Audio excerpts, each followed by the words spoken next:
Hello everybody, welcome back to my YouTube channel. If you're just joining us for the first time, my name is Sonko and I'm a media personality.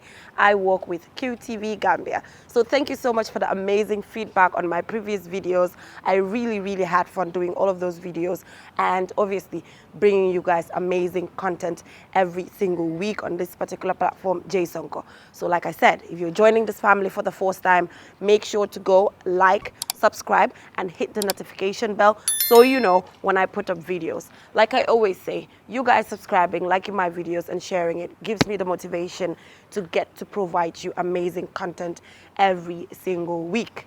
So guess what we're talking about today? Today I'll be giving you tips on how to be a good broadcaster. So the tips that I'm going to be giving today does not mean that these are just the tips that you need to actually be a good broadcaster, but at least I know these tips that I'm about to give you now will get to help you on your journey to be a broadcaster or to just be a journalist in general.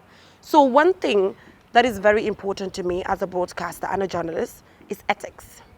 Ethics is very important to me. If you've been following me on social media, you would realize that I started a campaign in collaboration with the Gambia Press Union during the World Press Freedom Day to deliver the journalism code of conduct to different junior school students in the Gambia as well as senior schools. The reason why I did that is to make sure that the younger generation tends to have that sense of responsibility, responsible journalism. We don't want to see our young journalists going on radio stations, going on television stations and just be ranting without actually knowing what they're talking about. So for me, the most important thing that you need to have is the ethics of journalism. You have to be very ethical to be a very trusted broadcaster. The reason why people like Oprah, people like other journalists like Sophie Kenya and the list goes on are trusted and people get to see them as authentic individuals is because they have the ethics of journalism. So go and read online about ethics of journalism, ethics of media in general. You have to know these things, first of all, for people to be able to trust you. So go online, read it or visit the GPU and ask for a copy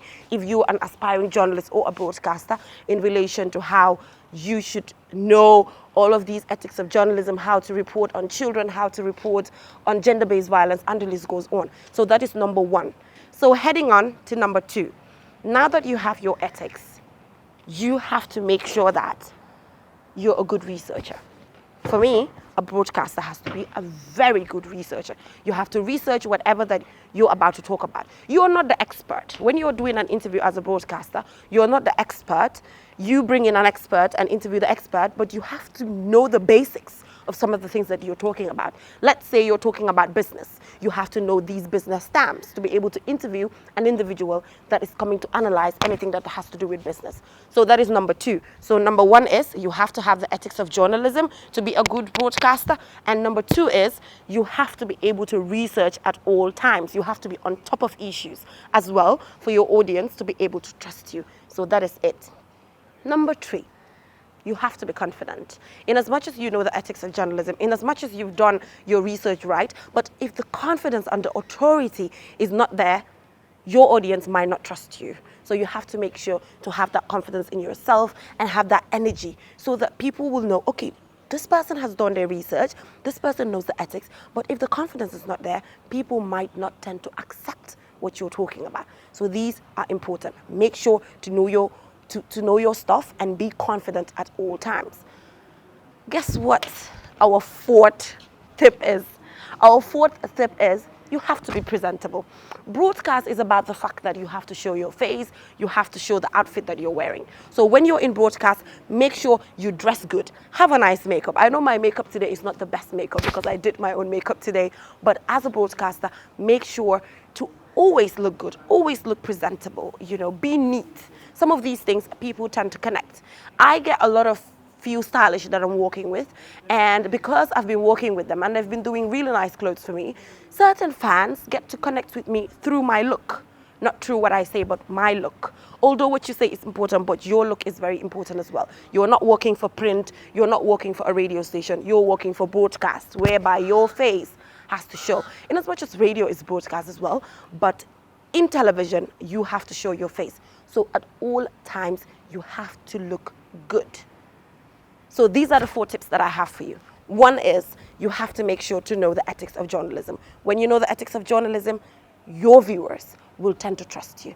Another thing is research, know your stuff. When you know your stuff and research, anyone that you're interviewing, you'll be at the same level. If not at the same level, you will understand the language that that particular individual is speaking.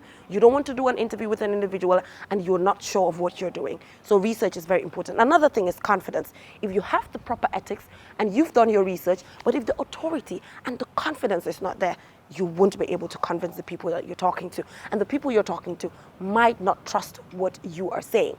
And the fourth tip is, you always have to look good. You always have to look presentable. It doesn't have to be expensive. Let it just be neat and nice so that people will connect with you. And you have to have style as a broadcaster. There's a style that people should know you of. I can remember when I was just starting QTV, people used to call me Halewax. The reason is because I always used to wear African print and people knew that. So it's good you have a signature and people tend to appreciate you with that. So guys, these are the only 4 tips that I have for you today. I hope these tips are very beneficial for all of you guys. Like I said, if you need the journalism code of conduct, make sure to visit GPU and they will provide it for you because it is very, very important. To all the aspiring journalists out there, you're good, you have talent, you're beautiful. Just make sure to follow these 4 tips and beyond. Make sure to read extensively. These are not the only tips that you need to be a good broadcaster, but this is just a guide for all of you. So like I said, don't forget to subscribe to my channel, hit the notification bell and share this content to keep me motivated to be doing videos as such. Like I said, I need to be motivated to be providing you guys amazing content every single time. Till I come your way on my next video, bye for now.